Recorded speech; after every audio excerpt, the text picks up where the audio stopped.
सूरज ढल रहा है, पर चंद्रकोर गांव में एक घोर अंधेरा छा चुका है।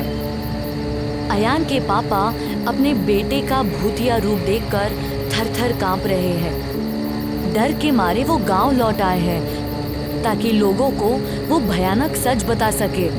पीपल के पेड़ के नीचे गांव वाले इकट्ठे होते हैं।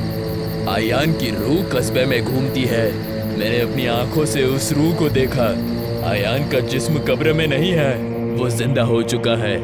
उस पर कोई शैतानी ताकत सवार है। जो भी उसे देखता है वो उस पर हमला कर देता है। कस्बे वालों, हमें बचकर रहना होगा। हाँ, हमें एकजुट होकर रहना होगा। उस शैतानी ताकत से बदला लेना होगा। अयान के पापा की बात सुनकर गांव वालों के चेहरों पर खौफ चढ़ जाता है। हवा में सन्नाटा पसर जाता है, जैसे कोई अनहोनी होनी हो। कस्बे वालों, डरो मत। मैं कल ही एक रूहानी आलिम को बुलवाता हूँ। वो शैतान पर जरूर काबू पा लेंगे। गांव वालों का डर देखकर चंद्रकोर गांव के प्रधान ने अपने गांव के मशहूर आलम को बुलाया। अयान के पापा और गांव वाले उन्हें सारी कहानी सुनाते हैं और कमरे में एक अजीब सी बेचैनी छा जाती है। कस्बे वालों, घबराने की कोई बात नहीं। हर खौफ के पीछे एक वजह होती है और हर खौफ का एक इलाज भी होता है। मैं हर खौफ दूर कर दूंगा। आज रात मैं खुद कब्रिस्तान का मुआयना करने जाऊंगा। लेकिन बाबा, रात में कब्रिस्तान जाना सुरक्षित है क्या? वहाँ अयान का साया। जब तक मैं हूँ कोई साया तुम तक नहीं पहुँच सकता। याद रखो, खौफ से बड़ा कोई दुश्मन नहीं, डरना मना है। कब्रिस्तान में सन्नाटा पसरा है। चारों तरफ मौत की खामोशी है। गांव वाले डरे हुए वहां इकट्ठे होते हैं। रूहानी आलिम आते हैं और उस कब्र को देखकर दंग रह जाते हैं। कब्र खुदी हुई है और उसमें से लाश गायब है। मैं ऐसी चाल चलूंगा कि आयान की शैतानी रूह खुद ब खुद यहाँ खींची चली आएगी। जैसे ही उसकी रूह यहाँ आ जाए, उस पर तुरंत मिट्टी डाल देना। जी मौलवी साहब। मौलवी साहब कब्र के सामने बैठकर आयतें और दुआएं पढ़ना शुरू कर देते हैं। हवा में ठंडक बढ़ने लगती है, जैसे कोई अनजानी ताकत जा रही हो। सूरज अल बकरा, सूरज अल फातिया, सूरह अल इखलास, सूरह अल फलक और सूरह अन नस। जैसे ही मौलवी आयतें पढ़ते हैं, हवा ठंडी हो जाती है। कब्रिस्तान में अजीब सी हलचल शुरू हो जाती है। अयान की शैतानी रूह उनकी तरफ बढ़ने लग जाती है।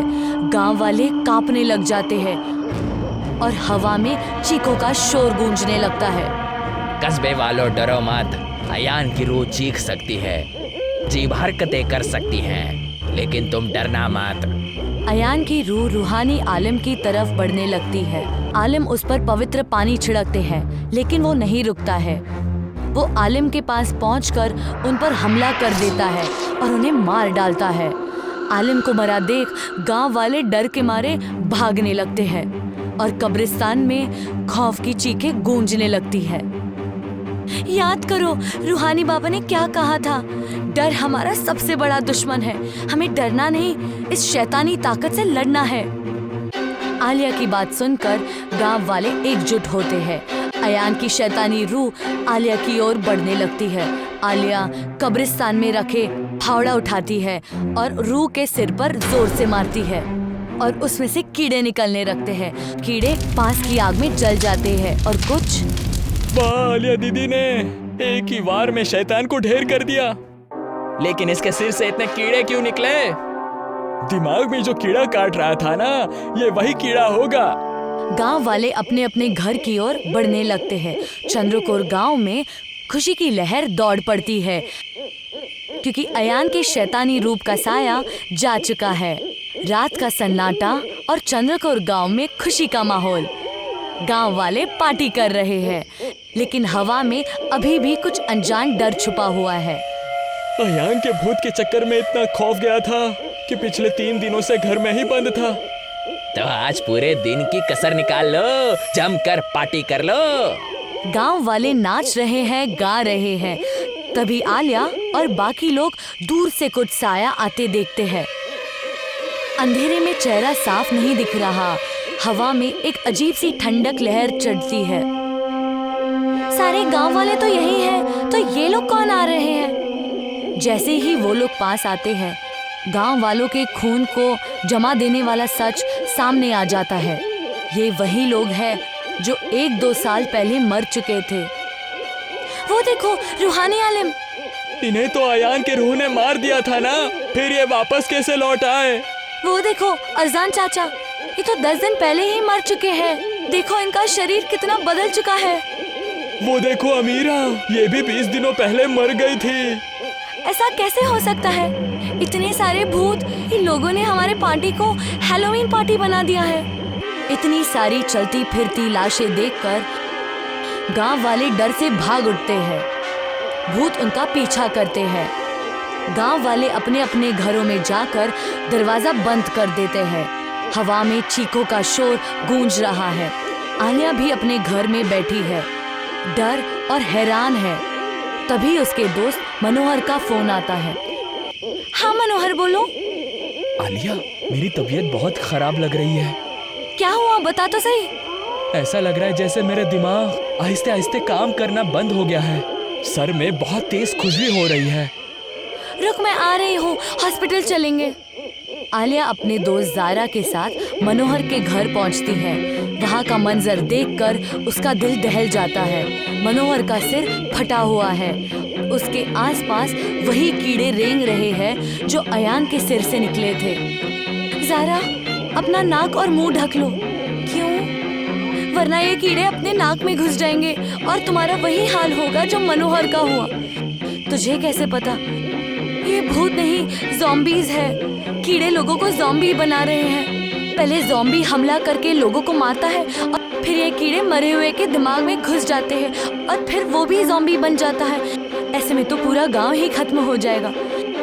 हाँ, इससे पहले कि पूरा गांव ज़ॉम्बी बन जाए, हमें कुछ करना होगा। हम क्या कर सकते हैं? मैंने अपनी आंखों से देखा है, ये कीड़े आंख से जलते हैं। हमें सबसे पहले कुछ लोगों को इकट्ठा करना होगा। आलिया अपने गांव के कुछ दोस्तों को इकट्ठा करती है। आलिया लड़कों को मशाल देती है और तीर कमान।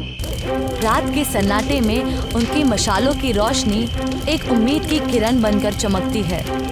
सबसे पहले तुम्हें ज़ॉम्बी को पहचानना है। लेकिन हम उन्हें कैसे पहचानेंगे? जो धीरे धीरे चले वो ज़ॉम्बी है।